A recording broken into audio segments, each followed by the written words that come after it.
Okay, so the Phoenix Suns are sending the 29th pick in today's draft and the worst out of 3 first-round picks between Cleveland, Utah, and Minnesota in 2029 for Mark Williams. And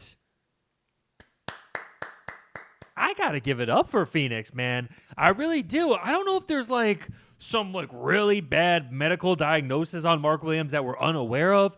I don't know why the Hornets have been trying to move him. I mean, the deal with the Lakers that was made and then rescinded made more sense because they got a pretty good return in that one.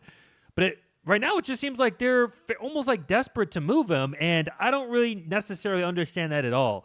Mark Williams is a guy that out of college I loved. I thought that he was like a Bam Adebayo, only if he was a couple inches taller. I think Mark Williams has some shooting touch. He's been good from the free throw line. He has a little bit of passing touch. He can really protect the rim. He can move his feet. I feel like he's everything you'd want. He can rebound. I feel like he's pretty much everything you want in a modern center. And when he's been healthy for the Hornets, he started to play quite well. He's been pretty good for them. And he's a guy that with the Hornets being a team that has been kind of full with some knuckleheads that are talented but don't necessarily contribute to winning or haven't been winning players yet, I feel like he's a guy that would be the part of the solution and not a guy that you'd be trying to get rid of if you're trying to shift the culture around in there. To me, he's a winning basketball player. As you can see, he was averaging 15 and 10. Now it's ESPN's just bugging on me, but yeah, he was averaging 15 and 10. And you can look at his salary still on his rookie deal.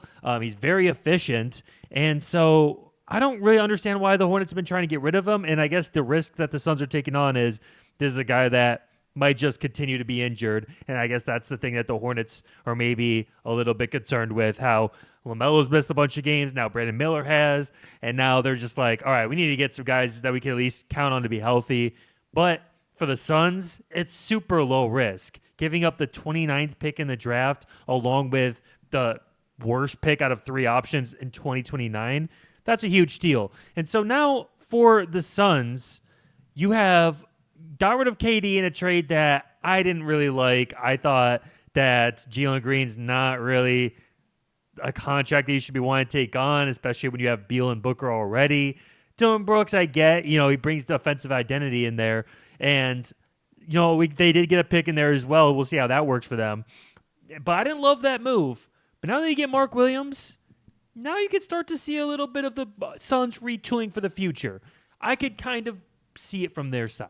They could be saying, all right, Jalen Green, we could buy low right now. He's a very talented player that's still young and was at least able to be a starter on one of the best regular season teams in the league this past year, and he's still growing. You got Dylan Brooks, who is just a winning culture guy that'll bring defense that we've been missing. And now you get Mark Williams to anchor it, which is the type of guy that they were desperately missing this past season. It almost makes me feel like, now that I think about it, I don't think they should have traded Kevin Durant. Officially, I don't think he ever demanded a trade. And with the return that they got, I kind of just feel like try a new coach, see if you get this defensive anchor in there and a guy that can really rebound. I don't know if they needed to trade Kevin Durant, but they did. And I think this is a good move. I think that they should probably be looking to make another move. I don't know if they could get Beal out of there, but maybe you could flip Jalen Green. So just that way you have a 1 through 3 that makes sense of Devin Booker, Dylan Brooks, and Bradley Beal. And then you can maybe get another forward in a Jalen Green trade. But that's just my thoughts. Let me know what you all think. Drop a comment, hit that like, and subscribe if you want to.